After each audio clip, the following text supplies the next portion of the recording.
ओम सर्वमंगल मंगले शिवे सर्वार्थ साधिके शरण्य त्र्यंबके गौरी नारायणी नमस्तुते।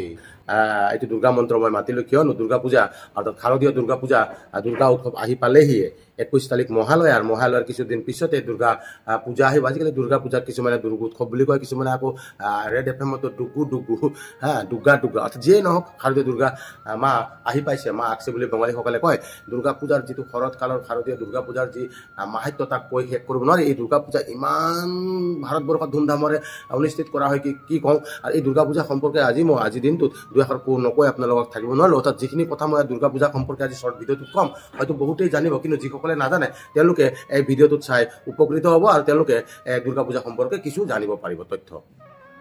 বন্ধুসকল, এই নৱদুৰ্গা অৰ্থাৎ নগৰাকী দেৱীক কোনদিনা কোনজনী দেৱীক পূজা কৰা হয় বিশেষভাৱে সেইটো ক'ব ওলাইছোঁ।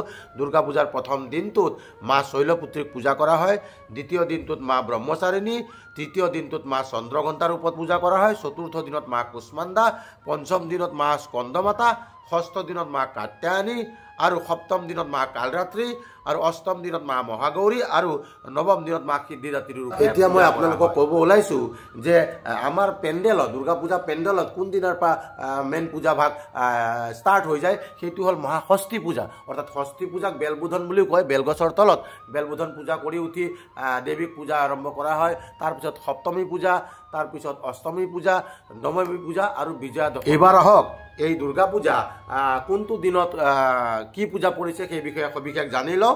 মহালয়া হ'ল 21 ছেপ্টেম্বৰত, তাৰপিছত ষষ্ঠী পূজা হ'ল 28 ছেপ্টেম্বৰত, তাৰপিছত মহাসপ্তমী পূজা হ'ল 29 ছেপ্টেম্বৰ, মহাঅষ্টমী পূজা হ'ল 30 ছেপ্টেম্বৰ, মহানৱমী পূজা হ'ল অক্টোবৰ 1 আৰু বিজয়া দশমী অৰ্থাৎ প্ৰতিমা বিসৰ্জন ভাসানী বুলি আমি যাক কওঁ। এতিয়া এই দুৰ্গা পূজা ইমান কিয় বিখ্যাত, ইমান কিয় পপুলাৰ সেই বিষয়ে জানি লওঁ।